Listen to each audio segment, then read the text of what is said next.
Hello guys, we're driving to where we are, let's see, by Minneapolis. We're going all the way to Portland, Oregon, and I decided to talk in this video about the best steps to start faster to make the money. Because everybody know when you finish the school, when you do that, you're thinking what to do to make as fast as you can the money. And for myself was the idea to go and get a CDL, right? That was my point from the beginning. Guys, please subscribe and put a like and make my life a little bit better. Thank you. Was rough because when I started like 8 years ago, nobody knows too much about that. People keep secrets for themselves, you know, not make your life easier, because I think everybody know that. When you ask people what to do, they want you to go through the same road what they go, the hardest way, and actually doesn't cost them nothing just to tell you what to do, where to do, who to call, and how to figure out that thing, right? This is the lie. The first of all was the problem looking for the school.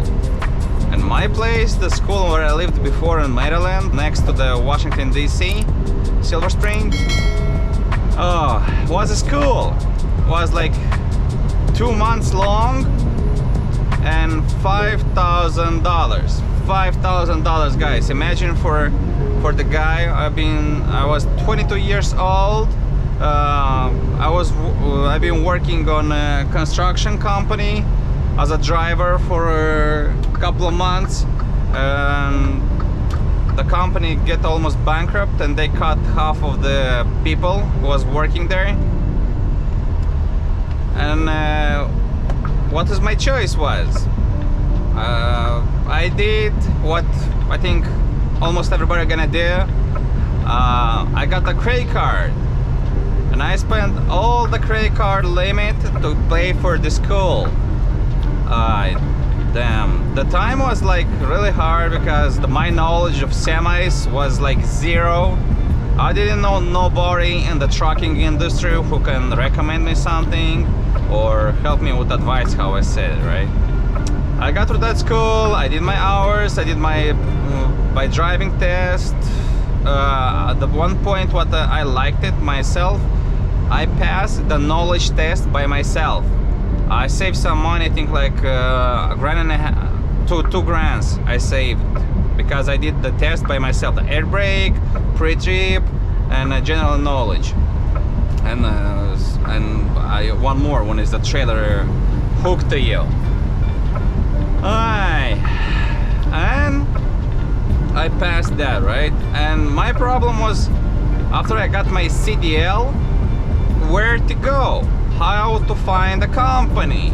I start looking through these ads like Craigslist, New York newspaper, Chicago paper, and when I was calling them, nobody was too much interesting on my part, because it's a rookie who just started driving, you know, not even driving, just started, doesn't have any ideas how to do the real job.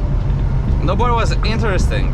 And I got one of my friend of the friend reached to him. He was in trucking business for like 5 years when I got to him, and he was doing flatbed, right? And that flatbed was really good money at the time, but not really. They was paying me 25%. When it cut by the mile, it was $2 something of rate per mile, and that was like $1,500, $1,200 a week. Is not actually too much, right? But this was the time. And from long there, my life of trucking starts going easier and easier. And now, after 8 years of experience, what, 8, even 10, I think. I need to look my first CDL. When is the first CDL? This way, how I'm gonna do it if I will be a rookie right now, and what I will do. I will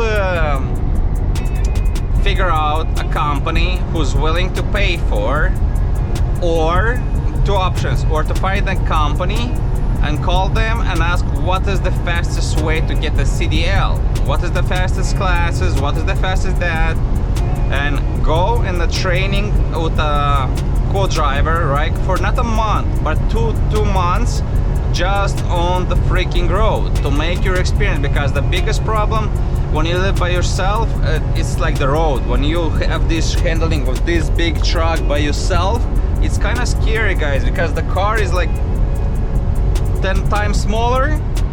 Look at my cab, it's like a living room for me, yeah. And yeah, don't make your training 2 months at least. And I should recommend to go, depend what kind of person you are. If you like more construction stuff and stuff like that, you can try flatbed. That will be a good choice if you start like from April, because from the April the weather outside is not so harsh on us, and we can put a strap, we can put everything, right? Not have too much trouble on that. But myself, if I'll be a driver, I'll go on drive-in company or reefer company. I'll explain why. More through the reefer companies. Yes, they pay more. It's right away much more responsibility than drive-ins. Much more responsibility than drive-ins, and one of the pluses, usually when you go with a reefer, the places are big to park. You have enough room, they're huge, and it's easier to park. When you go to this guy, you see right here, with a drive-in, sometimes you can go between neighborhoods and get loaded and unloaded with the stuff what you have over there inside, and that can be a trouble for the beginning. But with the time, of course, everybody get used to. And yeah, I'll go to reefer, make my money. It's less miles, more money from the moment, and yeah, you can take your time. You can drive 9 times more when there's less traffic on the road and it's not giving you too much trouble, you know. And that is the main concern why I'll do a reefer from the beginning. And after that, of course, after like a year or two, you're gonna have your experience. You'll decide what you wanna do.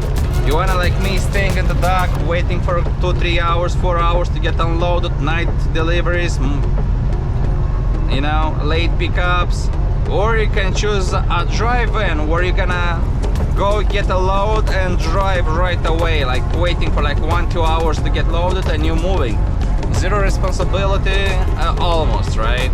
Not worry about temperature, no worry about what's happening with the unit, no problems on that part. Yeah, and yeah, the new drivers, of course, are gonna get paid much less than professional drivers who have experience, couple of years at least. First of all, the insurance will be higher for you guys, and it's much bigger chance you're gonna fuck up something around yourself.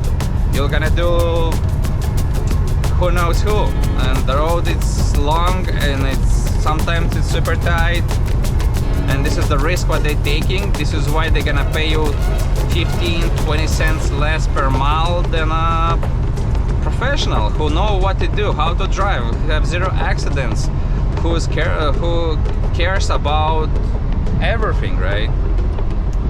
This is why, guys, subscribe and maybe ask some questions in the commentary section. Maybe I'll gonna do a video on that part. Wish you luck, be safe on the road, and subscribe.